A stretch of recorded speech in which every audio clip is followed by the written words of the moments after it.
What we've got here is the methods 1 to Unit 1 analysis task for 2016. These are work solutions. Okay, so what we're going to do is just work through each of these problems and yeah, hopefully you can see what's happening, why it's working. Email me if you've got any questions about any of these girls. Okay, so got the classic methods area problems, the classic quadratics problem. It comes up all the time. So we've got a field is created as shown, where we've got some dimensions here. And the first thing we want to do is find an expression for the area A in terms of x and y. So we're looking for something like area equals and then the variables x and y. That's what in terms of means. Okay, find A in terms of x and y. So let's work out what area is. Area is the length by the width. Well, let's just fill in all of the gaps here on these side lengths. This side here is going to be 10. This side here will be x. This one here, a little complicated, but you'll remember from year 7, if this length here is y, then we subtract x from y and we get that side length. So we've got y take x. Okay, so the area. Well, they want an expression, and by definition, an expression is something without an equal sign. Okay, so all we'll do is we'll say that this side here, the area is x, y take x, plus this by this, which is 10y. Alright, let's expand that out. We've got xy take away x squared plus 10y. Okay, so that's our expression for the area. Alright, the perimeter now. Easy, add together all the sides. So starting at the top here, we've got y plus 10 plus x plus y take x plus x plus 10. Alright, and again, because there's an expression, we're not going to write p equals because they want an expression. So we've got x plus x, take away x plus x, so that is in total 2x. We've got 2y's plus 2y plus 10 plus 10, 20. Alright, so there's our expression for perimeter. So now they're telling us something about the perimeter. The perimeter of the field is 100 meters. Show that the area of the field is given by this particular function. So we're going to show how we'd arrive at this. Okay, so this is again a really common problem. Alright, so you'll do this heaps in this subject. Alright, so what we need to do, basically, if you notice the area, you'd be like, oh, hang on a minute, but I worked out the expression for an area up here. How can that become that? Okay, well, notice that what they've done is got rid of the y's. Okay, now how did they do that? Well, what we've got in this situation here is an expression for the perimeter. This is how I calculate perimeter. Okay, and essentially if I let the perimeter equal 100, watch what happens. I'm going to do this in two parts. 100 equals 2x plus 2y plus 20. Right, what I'm going to do is make y the subject, and you might see where this is going. Alright, so I've got 100, take 20, take 2x equals 2y. That's 80, take 2x equals 2y. We're going to divide both sides by 2. Y equals 40, take away x. That goes once, that goes 40 times and once. Alright, so now I know what y is. I know that y is 40 take away x. So why don't I stick that into the area function, or the area expression that I've got up here? And what should happen is when I sub that in, expand it out and collect up like terms, I'm hoping that I get this. So a equals x, 40 take x, take away x squared, plus 10, 40 take x. Alright, now we've got 40x, take away x squared, plus 400, take away 10x. area equals, let's put it in the same order of the terms. So we've got 400, 10x 40x take away 10x is 30x, and then x squared, negative x squared, subtract x squared is negative 2x squared. Right, so that's it. Don't need to say any more. That's just showing that that is how I'd get the area. Alright, so now applications. Alright, so state the range of values that x can take given the constraints in part C for area and perimeter. Okay, so if we know that this constraint here is the constraint, okay, what we can do is essentially imagine the graph of this. Okay, that is the graph of x versus a. And what we're going to get is an upright parabola, an inverted parabola, and turning point is, y-intercept is going to be 400. So it's going to look something,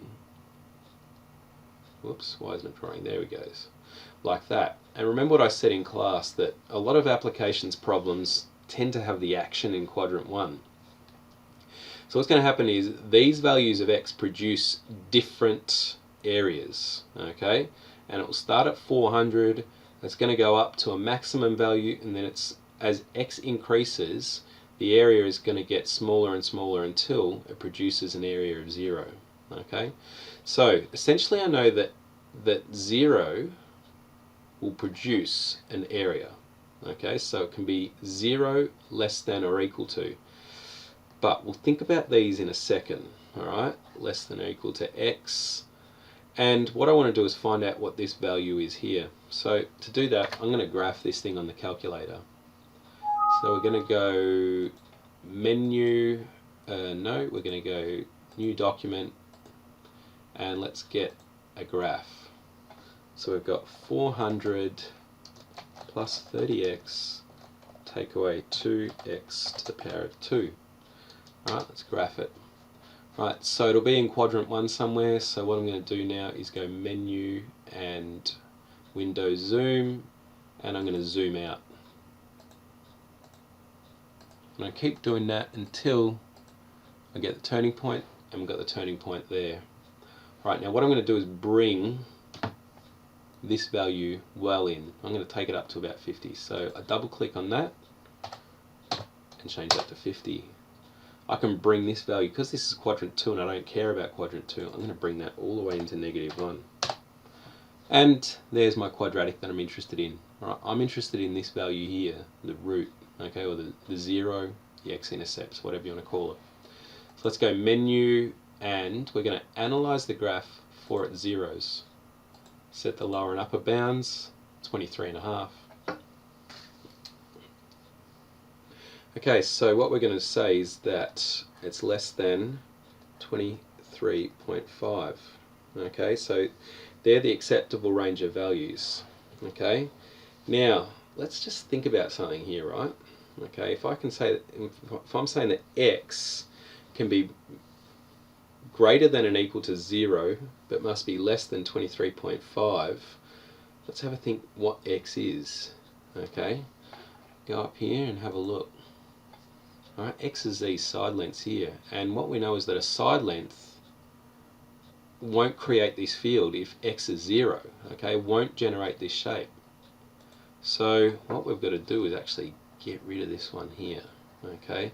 So the actual answer is 0 less than or equal to x less than or equal to 23.5. Alright, so they want us to sketch that, so you guys got to get out your ruler and do this properly, right? But I'm going to do a pretty haphazard job here for these values. So don't draw the whole thing, okay? It's only for the acceptable values.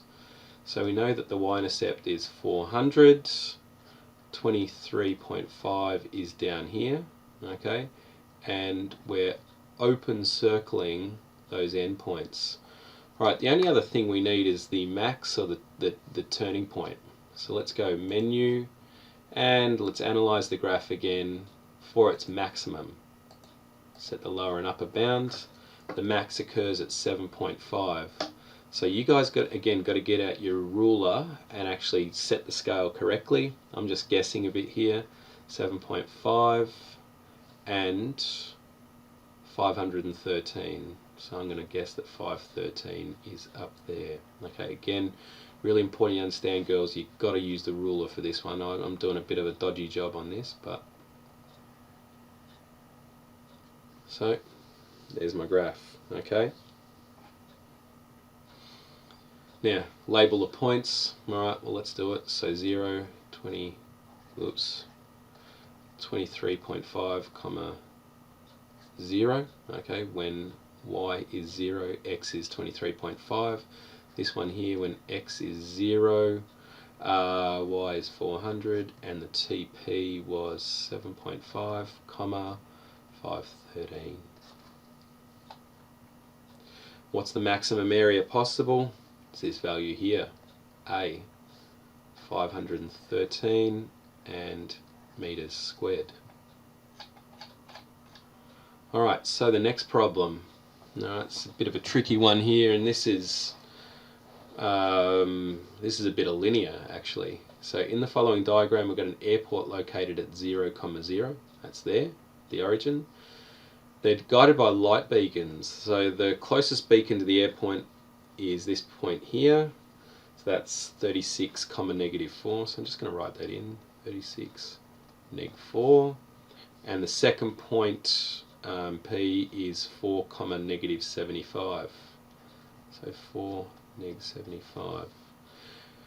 Alright, so find the distance flown by the plane from P to Q. That's that distance there, P to Q. Okay, so essentially what we'll do for this is the classic Pythagoras' theorem. Okay, we'll just use the distance between points formula. Okay, so we're going to go the distance from P to Q, so PQ equals this distance here, which is -75 to -4, so that's 71 squared, plus, what have we got? We're going from 4 to 36, 32 squared, and we'll square root that, and we get a result of, I did this one earlier, 77.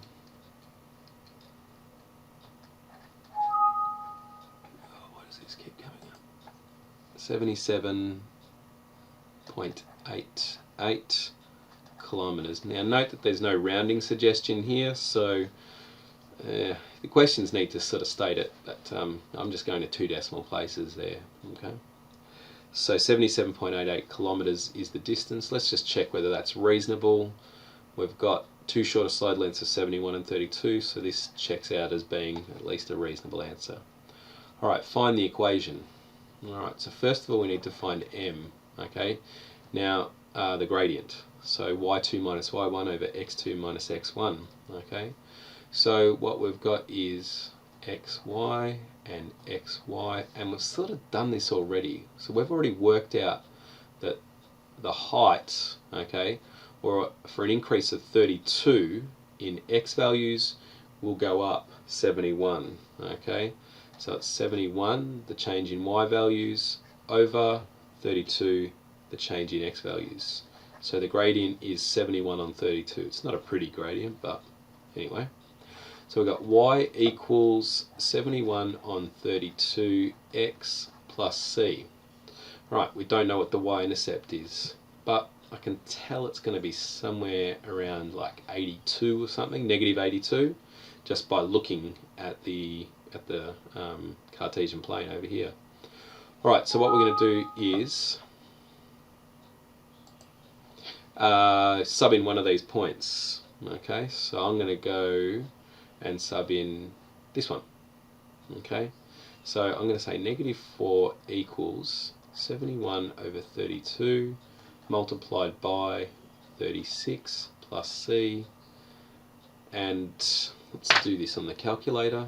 So I'm going to go Control, Doc, and go into calculator. 71 times 36 divide that by 32 is that, and what I'm going to do is I've got negative for subtract the answer, or you can type in 639 over 8 again, and I get that one. So C, I know, equals negative 671 over 8.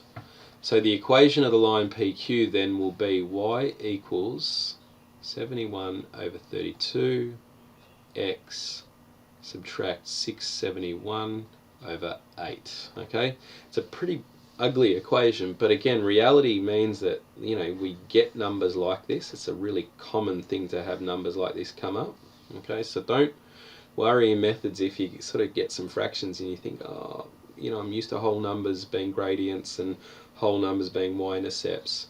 Now, how do I know that that's probably right as well? Let's check what this y-intercept actually was. So let's get an approximation for negative 671 on 8. So I'm going to go and grab it, and a simple way to force it to approximate is to put a decimal anywhere in the numerator or denominator after the number you're typing in. 83.875. So we guessed negative 82. So again, I know I'm probably right. Alright, so going down here, would a plane flying along this route pass directly over a hospital located at this coordinate here? So what we're going to do is we're checking to see whether that point there is on the line PQ. So all we do is we just sub it into this. Okay, so we're going to go and say negative 36 equals 71 on 32 multiplied by 20, take away 671 over 8. Now, if they are the same, then it will pass directly over it. If they're different, it means that this coordinate point is not on the line. Okay, so we're checking whether this right side equals negative 36. Okay, so again, let's do the calculations on that. 71 on 32 multiplied by 20, and we're going to subtract 671 on 8. So negative 79 on 2. Let's get an approximation of that. Negative 39.5.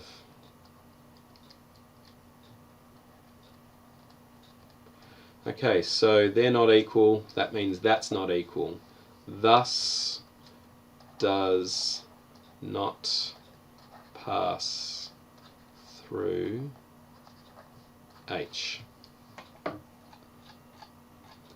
Alright, another classic methods problem here. We've got manufacturer producing cardboard boxes that have square ends and a rectangular base. Okay, so each box must have a volume of 8 meters cubed. Let's find an expression for the length in terms of x. Okay, well, I know that it's got square ends, so that's x and that's x. And the volume, which I know is 8, equals x times L, which is 8 equals x squared times L, and we want it for the length in terms of x. So what I'm going to do is just transpose this. L equals 8 on x squared. Okay, show that the area of the cardboard required to make the box is this. Okay, and don't forget, as the question said, the base is 2 layers. So essentially we're going to use a TSA formula to work this out. So TSA, or area of cardboard, equals, let's do that end and that end. We've got x squared plus x squared, that's 2x squared. This bit here, that's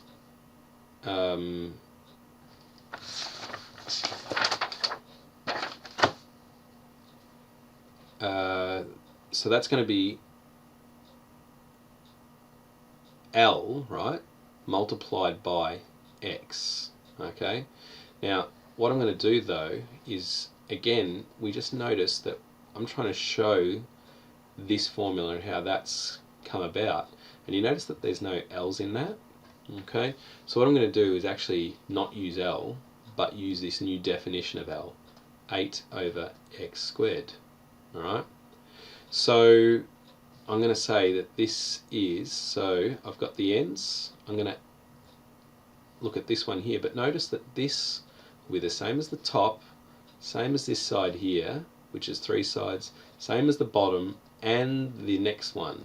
So I'm going to do 5 lots of 8 on x squared multiplied by x. The TSA is 2x squared. Now what will happen is that will cancel out with that. 5 lots of 8 is 40 on x. Alright, done. Alright, now what we're going to do is just, and again, I probably wouldn't write this as my answer. That's shown that the TSA, they said show that. So I'll just change that to A equals 2x squared plus 40 on x. Sketch the graph of A against x, labelling all important points. Now I'm not sure how this was worked last year, so this is going to produce an unusual looking graph. It's actually going to have an asymptote. Okay, and we haven't really talked about asymptotes, but maybe you guys did that in year 10. I don't know. Alright, so what we're going to do is go control, I'm going to open a new document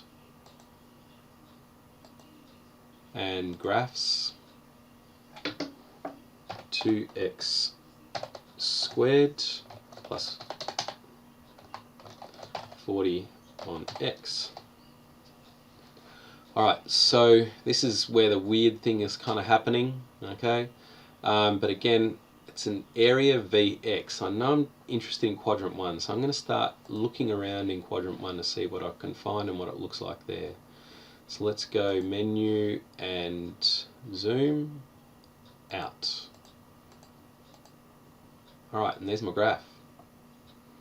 Alright, so I can see there, let's bring this coordinate point in, so I'm hitting escape, and let's bring that down to about, I don't know, that's 5, so 20. Alright, so we've got something resembling a parabola here. Okay, I'm not going to call this graph a quadratic, okay, because we've got this unusual thing happening here in quadrant 2, 3, and whatever happens down there, okay. But what's going to happen is it's going to asymptote at this line here, which is x equals 0, okay. So what we're going to do first of all is indicate that as an asymptote, x equals 0. Now why? 40 divided by 0 is undefined, okay, so that immediately writes off, it produces an area that doesn't make any sense. Alright, and then let's grab the rest of the points. So I'm going to analyze my graph, so menu, analyze graph. Now what we're going to grab is the minimum, which is that value there, and it is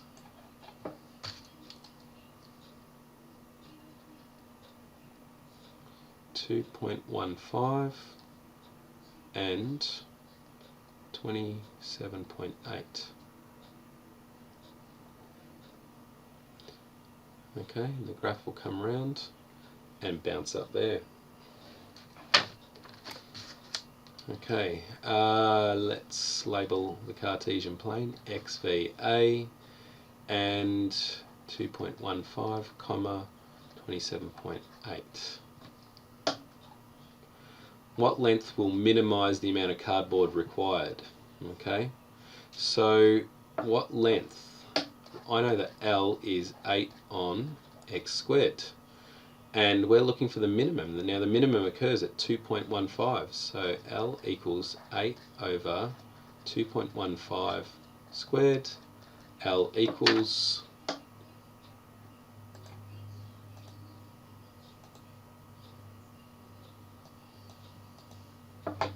8 over 2.15 all squared, 1.73, okay.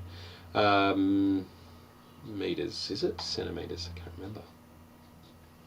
Meters. Yeah, so what is the minimum area of cardboard? Well, the minimum area is this value here, 27.8. Okay.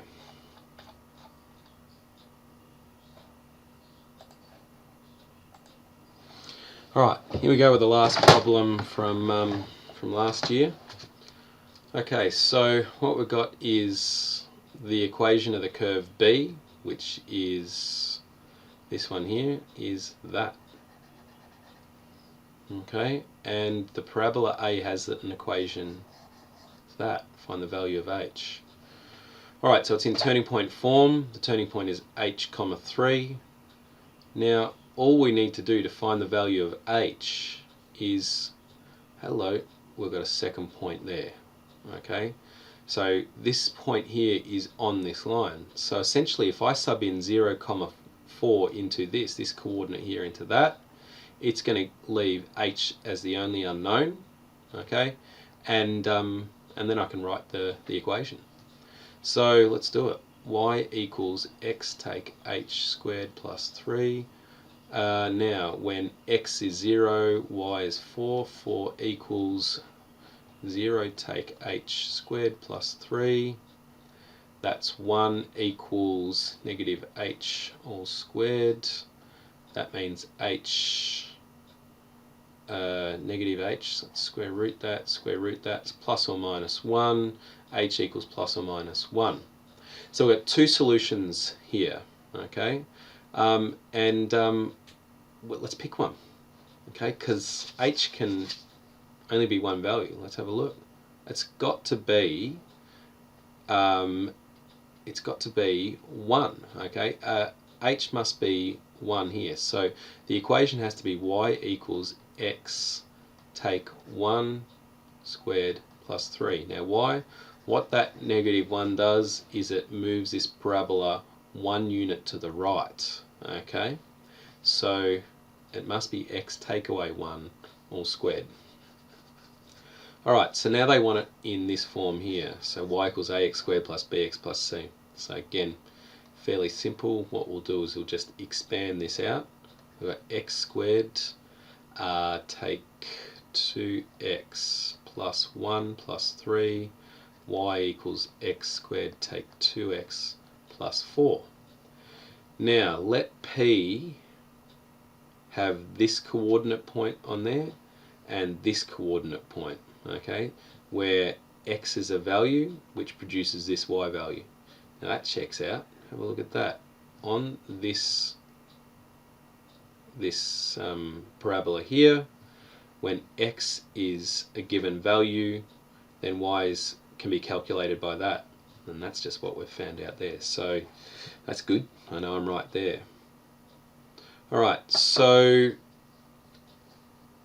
we've got a point there on curve A and a point there on curve B, and it's perpendicular to the x-axis. Okay, so basically, and what we want to do is work out the distance from P to P complement. Okay, this distance here. Alright, and it would be just like working out the change in y values. Okay, so essentially, if I subtract one from the other, it'll give me the change. Okay, so distance equals, okay, let's take x squared, take 2x plus 4, this y coordinate here, okay, and from it we're going to subtract this y coordinate here.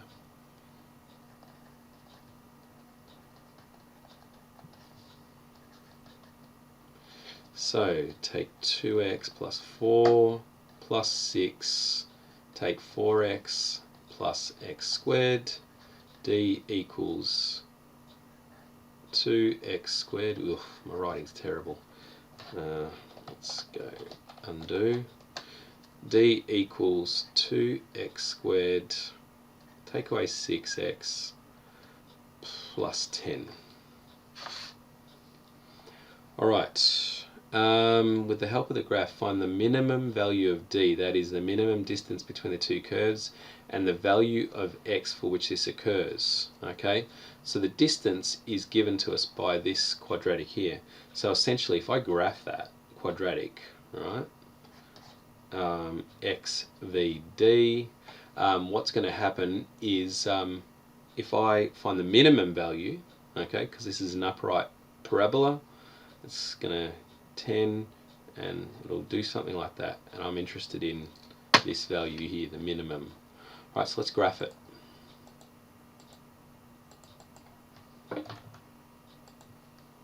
So control doc, let's go to graphs, and 2x squared, take 6x plus 10,